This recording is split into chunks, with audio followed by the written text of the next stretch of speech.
Gopalganj big breaking news. Gopalganj triple हत्याकांड मामला। मीरगंज के रूपंचक तिहरे हत्याकांड मामले में बिहार के डीजीपी सामने आए। देखिए क्या कुछ बोले बिहार के डीजीपी गुप्तेश्वर पांडे ने, आप खुद सुनिए उनकी जुबानी। नमस्कार, मैं गुप्तेश्वर पांडे, डीजीपी बिहार। आज एक विशेष कारण से मैं लाइव आया हूँ।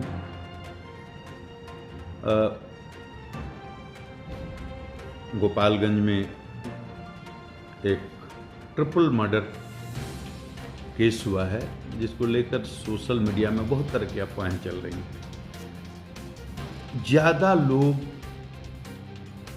जो पूरी तरह से घटना को नहीं जानते हैं, तो गलत तरह की अफवाहों के चलने के कारण गलत परसेप्शन भी बना लेते हैं और उस परसेप्शन के आधार पर टिप्पणी भी करने लगते हैं। कुछ लोग सच्चाई को जानते हुए भी गलत मोटिव से कुछ लिखते हैं, वो अलग बात है। लेकिन ज्यादा लोग इनोसेंटली, क्योंकि वो नहीं जानते हैं कि सच्चाई क्या है, इसलिए वो अलग तरह से परसेप्शन बना लेते हैं। मैं लाइव आया नहीं, मुझे जबरदस्ती बुलाया गया, नहीं तो हर घटना पर, हर मर्डर के केस में या किसी भी केस में डीजीपी को लाइव आने की जरूरत नहीं है। हमारे एडीजी हेडक्वार्टर ही प्रेस कॉन्फ्रेंस करते हैं। मैंने आज तक 1.5 साल में कोई पीसी नहीं की है। एक भी पुलिस मुख्यालय से एडीजी हेडक्वार्टर पुलिस विभाग के प्रवक्ता हैं और हर महत्वपूर्ण घटना पर वो प्रेस कॉन्फ्रेंस करते हैं। मुझे आना पड़ा। सोशल मीडिया पर इतने तरह की खबरें चली कि मुझे जबरदस्ती आना पड़ा ताकि लोगों को मैं बता सकूं कितने बड़े बड़े जनसंहार हुए हैं इस बिहार में, कितनी बड़ी बड़ी घटनाएं हुई हैं। कभी डीजीपी कोई आता है फेसबुक लाइव पर, उसकी जरूरत नहीं। लेकिन ये कांड थोड़ा अलग है। जैसे हत्याएं तो बहुत होती हैं, तो सब हत्या का केस देखने कोई डीजीपी जाता? कोई डीजीपी किसी मर्डर केस, डकैती, कोई केस देखने नहीं जाता। लेकिन मैं गोपालगंज गया। किस लिए गया? कि वो हत्या का जो केस हुआ था वो बहुत महत्वपूर्ण था। 5 बच्चे हैं, 3 मुसलमान के हैं, 2 हिंदू के हैं, 5 माइनर हैं, आपस में खेलते हैं, एक साथ घूमते हैं, बहुत गहरी दोस्ती है, रोज की तरह एक दिन खेलने जाते हैं। 4 बच्चे तो शाम को लौट आते हैं, एक बच्चा नहीं आता है। बच्चे के घर के लोग पूछताछ करते हैं, ये चारों बच्चे झूठ बोलते हैं। कड़ाई से पूछताछ होती है तो सुबह बताते हैं एक बच्चा नदी में डूब गया। आगे आगे आते हैं, पीछे से पूरा गांव आता है, उस पर तो अनुसंधान चल रहा है, डूब गया या डुबाया गया। लड़के के पिता ये प्राथमिकी दर्ज करते हैं कि इसको मार करके डुबा दिया गया, और चारों दोस्तों को अभियुक्त बनाते हैं, 2 और को बनाते हैं। अब मार कर डुबा दिया गया या डूब करके मरा। लेकिन कहीं दिल्ली से बैठे बैठे कोई न्यूज चला देता है कि बालक की मस्जिद में बलि दे दी गई। अब इतना बड़ा हंगामा मचता है, ये न्यूज इतनी तेजी से फैलता है कि पूरे गोपालगंज ही में नहीं, गोपालगंज के बाहर आसपास के पड़ोसी राज्यों में और दिल्ली तक बड़े बड़े लोग ट्वीट करने लगते हैं, प्रेस कॉन्फ्रेंस करने लगते हैं, और बाहर ये परसेप्शन बनने लगता है गोपालगंज गांव के बाहर कि सही में किसी हिंदू लड़के की मस्जिद में बलि दे दी गई। डीआईजी को भेजता हूं, एसपी को बोलता हूं, वो भी जाते हैं, खंडन करते हैं, प्रेस को बताते हैं कि सांप्रदायिक मामला नहीं है, लेकिन कोई असर नहीं होता। मुझे लगता है कि पूरा बिहार कहीं ऐसा न हो कि फसाद में फंस जाए। मजहबी नफरत की आग में झुलस न जाए तो मुझे जाना पड़ता है। हर मर्डर केस में मैं थोड़े जाता, और मैंने वहां जा करके किस तरह से उस चीज को हैंडल किया। अगर मैं नहीं जाता और पूरे बिहार में ये आग लग जाती तो आज क्या हालत होती, इसका अंदाजा आप लगा सकते हैं। तो ऐसे विशेष मामलों पर मैं कोशिश करता हूं कि जनता को सच्चाई रख सकूं। अब ये बताइए कि मैं जो गोपालगंज के बारे में बताना जा रहा हूं, उसको पहले से अगर पूर्वाग्रह बना करके आप बैठे हैं किसी पक्ष या विपक्ष में, और आप ईमानदारी से निष्पक्षता के साथ मेरी बात नहीं सुनेंगे तो मेरी बात समझ में नहीं आएगी। और सबका अपना परसेप्शन है, अपना बिलीफ सिस्टम है, अपना एटीट्यूड है, अपना इंटेंशन है, अपना मोटिव है। उसी हिसाब से आप चीज़ों को जज करते हैं।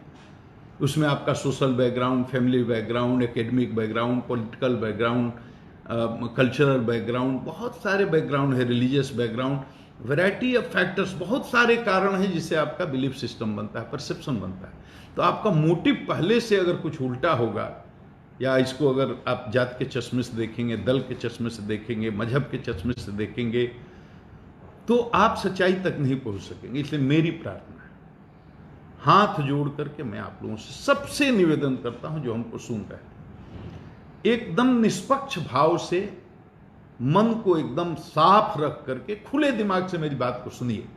क्योंकि मैं जो भी बोल रहा हूं डॉक्यूमेंट पर आधारित, तथ्य पर आधारित, तथ्य बोल रहा हूं, फैक्ट बोल रहा हूं, सच्चाई बोल रहा हूं। इसमें अपनी बात नहीं बोल रहा हूं। जो केस के बारे में गोपालगंज में 3 घटनाएं हुई हैं लगातार। ये तीनों को आप समझ लीजिए और तीनों की क्या स्थिति है उसको समझ लीजिए। उसके बाद आप अगर निष्पक्ष हैं तो आपको पूरी तस्वीर क्लियर हो जाएगी। 3/5/20 को एक मारपीट की छोटी घटना होती है जिसमें सतीश पांडे, मुकेश पांडे अपने गांव में किसी भगवान तिवारी को पीटते हैं और उसका एक मुकदमा होता है। उसमें उनका वारंट प्रे हुआ, अरेस्ट भी हो गए, वो तो बात अलग है। मैं हत्या की बात कर रहा हूं। सबसे पहले 9 मई को उचका गांव थाना में बरवा मठ के पास शंभू मिश्रा नामक एक व्यक्ति की हत्या होती है। इस शंभू मिश्रा की हत्या में 6 आदमी को नामजद अभियुक्त बनाया जाता है। इसमें 2 आदमी के विरुद्ध जांच में आरोप के लिए अभी साक्ष्य नहीं आया है। 4 आदमी के विरुद्ध साक्ष्य आया है। तो पहली हत्या, इसमें एक ही आदमी की गिरफ्तारी हुई है, 3 फरार हैं, 2 के खिलाफ साक्ष्य नहीं आया है। ये पहली हत्या है 9 मई को, जिसमें जो सतीश पांडे है उसके किसी नज़दीकी आदमी, जो बहुत दिन से बताया जाता है कि 30 साल से उनके साथ रहते थे, शंभू मिश्रा की हत्या होती है। ये पहली। उसके बाद ये बहुचर्चित कांड, ट्रिपल हत्याकांड की घटना होती है 24 मई को। ये हथुआ थाना में होती है। इसमें अपराधी आते हैं। अब घटना कैसे होती थी? अपराधी आते हैं। अपराधी का लक्ष्य क्या है? टारगेट कौन है? जयप्रकाश चौधरी। उनको मारने के लिए आते हैं। उतर के उसके बारे में पूछते हैं। जयप्रकाश चौधरी जी के पिताजी महेश चौधरी भी वहाँ हैं, उनकी माँ संकेतिया देवी भी वहाँ हैं, उनके भाई शांतनु चौधरी जी वो छत पर हैं। जैसे उन लोगों को पता चलता है कि ये लोग अपराधी हैं और जयप्रकाश चौधरी को मारने के लिए आए हैं, तो डंडे से 2 लाठी महेश चौधरी मारते हैं एक अपराधी को। संकेतिया देवी अपने बचाव में ईंटा फेंकती हैं और ऊपर से शांतनु चौधरी अपने भाई के जीवन की रक्षा के लिए गाली देते हुए बोलते हैं मैं तुरंत उतरता हूं। ये तीनों लोग को ये अपराधी गोली मार देते हैं। गोली जयप्रकाश चौधरी को भी लगती है, वो आज भी हॉस्पिटल में है। मुझे ये भी नहीं पता था कि पीएमसीएच में है, आज हमको पता चला। तो 3 व्यक्तियों की ये मृत्यु होती है। एक मोटरसाइकिल वहां से बरामद होती है। अब ये 24 तारीख को शाम को घटना होती है, बयान आता है, 25 को इसका सुबह में एफआईआर होता है। इसमें 4 आदमी को अभियुक्त बनाया जाता है। ध्यान से सुनिएगा, वादी हैं इसके जयप्रकाश चौधरी जी, जो 4 आदमी को प्राथमिकी का नामजद अभियुक्त बनाते हैं। पहला सतीश पांडे, दूसरा मुकेश पांडे, तीसरा बटेश्वर पांडे।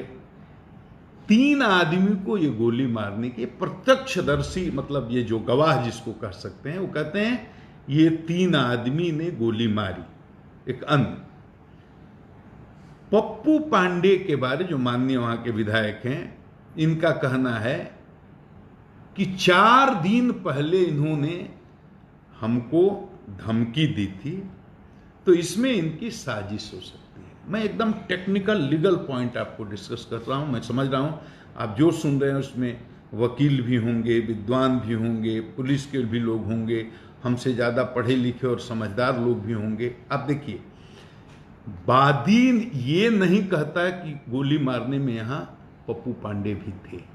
वो कहता है लिखित कि 4 दिन पहले हमको एक जगह पर मुकेश पांडे और पप्पू पांडे ने रोक कर हमको धमकी दी। यहां घटना स्थल पर पप्पू पांडे के होने की बात तो वादी भी नहीं करता, साजिश की बात करता है। अब साजिश क्या है? साजिश आपके मन का संदेह भी हो सकता है, मन का विश्वास भी हो सकता है, ये सच भी हो सकता है और ये गलत भी हो सकता है। कानूनी रूप से चार्जशीट करने के लिए साजिश के बिंदु पर अनुसंधान करके साक्ष्य जुटाना पड़ता है और वो एक टाइम टेकिंग प्रोसेस है, उसमें समय लगता है। मेरा इतना ही कहना है।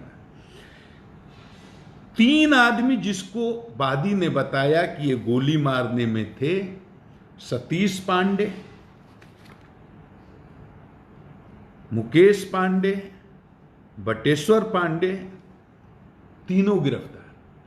एफआईआर होने के साथ जैसे एफआईआर होता है और हमारे ये जो विक्टिम हैं, पीड़ित हैं, 3 आदमी की अंतिम संस्कार होने के लिए जाता है, चिता में आग लगाई जाती है, पूरी तरह से संस्कार संपन्न भी नहीं होता है, उसके पहले पुलिस मेरे आदेश पर, जैसे मुझे सूचना मिलती है, मैंने कहा तुरंत गिरफ्तारी होनी चाहिए और तुरंत सतीश पांडे की गिरफ्तारी होती है, मुकेश पांडे की गिरफ्तारी होती है, 25 को एफआईआर, 26 को इनकी, और एक जो बचा हुआ बटेश्वर पांडे, उसकी भी आज गिरफ्तारी। तीनों जिसको घटना स्थल पर गोली मारने की बात बताई जाती है, तीनों की गिरफ्तारी हो गई। इसमें नहीं कोई बचा जिसका नाम दिया गया। अब एक चीज, ये एक केस देखिए, ये केस होता है हत्या 24/5/20 को, लेकिन उसके तुरंत बाद, ये घटना के बाद पुलिस एफआईआर करती है, सतीश पांडे, मुकेश पांडे की गिरफ्तारी करती है, बटेश्वर पांडे की गिरफ्तारी हो गई, एसआईटी बनाई जाती है डीआईजी के नेतृत्व में, पूरा एसटीएफ की टीम भेजी जाती है, सीआईडी की टीम भेजी गई है, यूपी पुलिस के साथ हम लोग लाइजनिंग करते हैं और लगातार उसके संपर्क में आकर के सारे गिरोहों के बारे में जो यूपी के साइड में छुपे हुए हैं उनके बारे में जानकारी प्राप्त करते हैं। लगातार छापेमारी होती है और गोपालगंज के लोगों को अब पता चलता होगा, वहाँ जो स्थानीय लोग हैं, कि किस तरह से वहाँ जितने भी दुर्दांत अपराधी हैं, चाहे इस गिरोह के चाहे उस गिरोह के, बिना जात, बिना मजहब, बिना दल, बिना संप्रदाय के भेद के किस तरह से दबिश बना करके कार्रवाई पुलिस कर रही है, 1 दर्जन लोग जेल भेजे जा चुके हैं। और आगे मैं इतना ही संकेत में बोल सकता हूं, हमें केवल समय दीजिए। गोपालगंज की तारीख में, उसके इतिहास में ये जो पुलिस एक्शन हो रहा है उसको गोपालगंज की जनता हमेशा याद रखेगी। किसी को नहीं छोड़ूंगा, चाहे इस जात का, उस जात का, इस दल का, उस दल का, इस मजहब का, उस मजहब का, जो अपराधी है उसको नहीं छोड़ेंगे, किसी भी कीमत पर नहीं छोड़ेंगे। लेकिन ये 25 को घटना, 24 को घटना होती है, 25 को लाश जलती है, 26 को फिर एक हत्या हो जाती है। वो होती है मुन्ना तिवारी की हत्या हथुआ थाना में, रेपुरा गांव में। और इसमें 4 आदमी को अभियुक्त बनाया गया है। 4 आदमी को जो अभियुक्त बनाया गया है उसमें से एक जयप्रकाश चौधरी भी हैं जो वादी हैं। एक दिन पहले जो उनके भाई की, उनके मां की, उनके पिताजी की हत्या हुई, जिसमें साजिशकर्ता के रूप में पप्पू पांडे का नाम है, माननीय विधायक का, उसी तरह से उसके दूसरे दिन यानी 26 को जो सतीश पांडे के आदमी मारे जाते हैं, मुन्ना तिवारी, जो उनके मौसेरे भाई हैं, उसमें साजिशकर्ता के रूप में फिर जयप्रकाश चौधरी का नाम दिया जाता है कि चूंकि इनके माताजी, पिताजी और भाई की हत्या हुई तो दूसरे दिन प्रतिशोध में इन्होंने सतीश पांडे के मौसेरे भाई मुन्ना तिवारी की हत्या करवा दी। मतलब लगातार देख लीजिए घटना, मतलब मर्डर 5 होते हैं। 2 सतीश पांडे के लोग मारे जाते हैं और 3 दूसरी तरफ मारे जाते हैं। लगातार 9 तारीख को, 24 तारीख को और 26 तारीख को 2 सतीश पांडे के लोग मारे जाते हैं, 3 दूसरी तरफ मारे जाते हैं। अब जो जयप्रकाश चौधरी के माताजी, पिताजी और भाई की हत्या जो हुई है उसमें पप्पू पांडे साजिशकर्ता के रूप में अभियुक्त बनाए गए और सतीश पांडे के मौसेरे भाई जो मारे जाते हैं उसमें जयप्रकाश चौधरी साजिशकर्ता के रूप में अभियुक्त बनाए गए। उनको याद रखिए कि गोली भी लगी है, उनका इलाज भी चल रहा है। तो घटनास्थल पर तो ये भी नहीं थे, तो बिना अनुसंधान किए साजिश के बिंदु पर विधायक पप्पू पांडे को जेल भेज दिया जाए, बिना अनुसंधान किए सिर्फ एफआईआर में नाम आने के आधार पर साजिश करने के आरोप में बिना साक्ष्य जुटाए जयप्रकाश चौधरी को भी जेल भेज दिया जाए। ये दोनों बिंदुओं पर अनुसंधान चल रहा है। बाकी ट्रिपल मर्डर केस में गिरफ्तारी के लिए कोई भी बाकी नहीं है। और गोपालगंज से हम हाथ जोड़ करके करबद्ध प्रार्थना कर रहे हैं, आप किसी जाति को हों, किसी दल के हों, किसी मजहब को, अपराध और सच बोलना सीखिए, सच का साथ देना चाहिए। अपराध और अपराध की संस्कृति के खिलाफ मैं आज से नहीं लड़ रहा हूं। मैंने 33 साल की सेवा कंप्लीट की है और हमने अलग अलग मुख्यमंत्री के साथ काम किया है। हमने माननीय लालू प्रसाद यादव भी हमारे मुख्यमंत्री रहे, माननीय श्रीमती राबड़ी देवी भी हमारी मुख्यमंत्री रही और अब माननीय हमारे नीतीश कुमार मुख्यमंत्री। मैंने व्यक्तिगत रूप से आज तक मैं विनम्रता के साथ कहता हूं, केस का रिकॉर्ड खत्म नहीं होता, वो आज भी होगा। 10 जिलों में एसपी रहा हूं, 20 जिलों में मैंने डीआईजी के रूप में, आईजी के रूप में सेवा दी है, लगातार फील्ड में रहा हूं। और मैं यही कहूंगा कि एक भी कोई केस का उदाहरण आप निकाल लीजिए जिसमें हमने किसी दोषी को, गुंडा को, कातिल को, अपहरणकर्ता को, अपराधी को, संगठन का, गुंडों का गिरोह चलाने वाले को छोड़ दिया हो, या एक भी उदाहरण दीजिए जिसमें किसी निर्दोष को मैंने जानबूझ करके जातिगत भावना से या दलगत भावना से किसी को फंसा दिया। एक भी उदाहरण नहीं करने, ऐसी जलीलत वाली नौकरी छोड़ दूंगा मैं, एक भी उदाहरण। किसी अपराधी को, अपहरणकर्ता को, क्रिमिनल को कभी संरक्षण दिया हो? किसी मामले में कभी कोई जात पात के नाम पर मैंने भेदभाव किया हो? मैंने तो 33 साल में अपनी जात का एक आदमी अपने साथ बॉडीगार्ड के रूप में आज तक नहीं रखा। मेरे साथ मुसलमान होते हैं, दलित होते हैं, जादव होते हैं, दूसरी अति पिछड़ा कास्ट, मैं तो ये सब सोचता भी नहीं।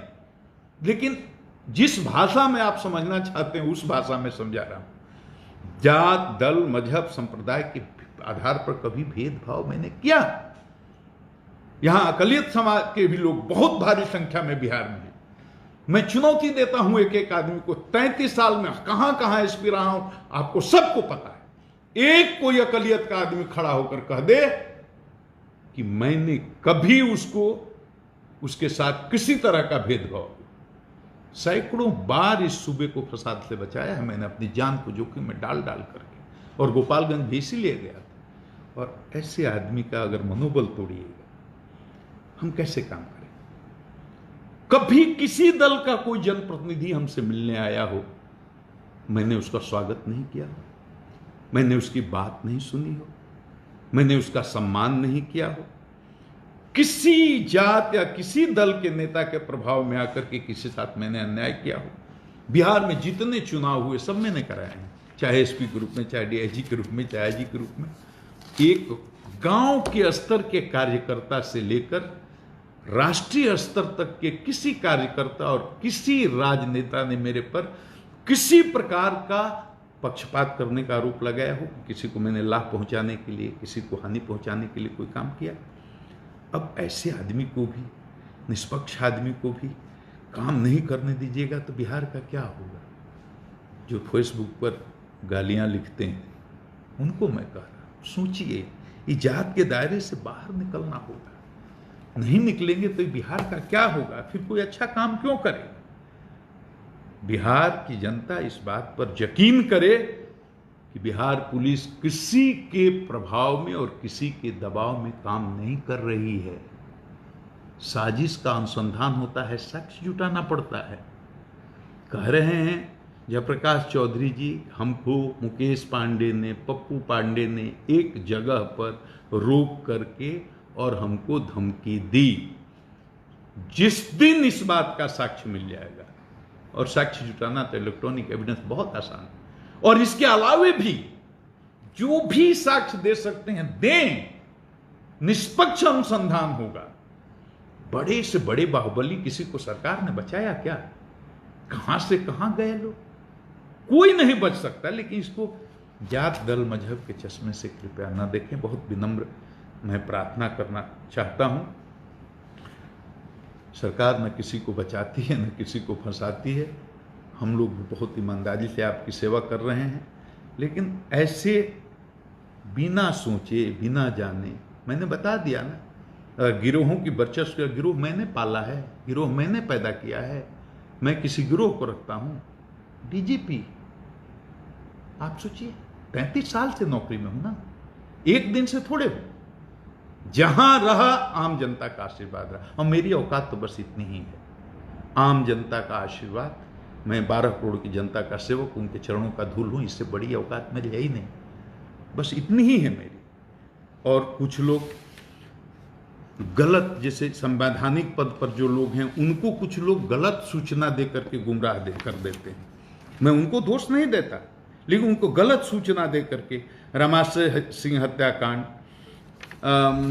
ये राजकुमार हत्याकांड, उपेंद्र सिंह हत्याकांड, अरुण कुमार सिंह हत्याकांड, अनिल तिवारी हत्याकांड, इसमें सब में पप्पू पांडे को नाम लेकर के, अब ये गलत सूचना जो किसी भी संवैधानिक पद पर बैठे हुए जिम्मेदार आदमी को देते हैं, वो उनके शुभचिंतक नहीं है, उनको सत्यापन इसका करना चाहिए। मैं सिर्फ बता दूं, इसमें किसी भी कांड में विधायक पप्पू पांडे नामजद अभियुक्त नहीं है, कहीं से भी एफआईआर में उनका नाम नहीं है। तो ऐसे कांडों के बारे में, और जो सतीश पांडे की बात कर रहे हैं, तो सतीश पांडे का मैंने आपराधिक इतिहास मंगाया। ये वो सतीश पांडे हैं जो 45 केसों में इनका नाम है, अभी ये वांटेड नहीं है किसी केस में, सब में बेल ले लिए, वो अलग बात है, मुकदमे कोर्ट में वो अलग बात है। लेकिन ये सतीश पांडे पर 45 केस हैं, और केस चोरी के हैं, डकैती के हैं, आमसे के हैं, हत्या के हैं, हत्या के प्रयास करने के हैं, अपहरण के हैं। तो सतीश पांडे अपराधी हैं। और जिस दूसरे माननीय की बात कर रहे हैं उनके भी आपराधिक इतिहास है, मुकेश पांडे के भी आपराधिक इतिहास है। तो जो जिसका आपराधिक इतिहास है उसके साथ समझौता करने के बजाय मर जाना पसंद करेगा। अब मेरा क्या है, हम पर भरोसा रखिए और इस बात का भी भरोसा रखिए कि पुलिस किसी के दबाव में नहीं है। सरकार की तरफ से स्पष्ट आदेश है, एक एक आदमी को चुन करके निकालिए जो गुंडों का, क्रिमिनल का और ऐसे अपराधियों का रैकेट चलाता है, चाहे वो किसी जात का हो, किसी मजहब का हो। स्पष्ट खुला हाथ है पुलिस को। हमें काम करने में सहयोग करें। और आज अंत में जनता से मैं यही कहूंगा कि मुझे आपके प्यार की बहुत ज़रूरत है, आशीर्वाद की बहुत ज़रूरत है, लेकिन इतना प्यार न करिए कि लोग जलने लगें। मैं आपका सेवक हूँ, मुझे आप पर पूरा विश्वास है और मैं बाकी लोगों से कहूँगा, सब लोगों से, कुछ भी लिखने के पहले, कुछ भी बोलने के पहले ये ध्यान में रखिए कि काम करने वाले पदाधिकारियों का अगर मनोबल टूटेगा, ये बिहार के लिए अच्छा नहीं होगा। मेरा आप सबों को प्रणाम।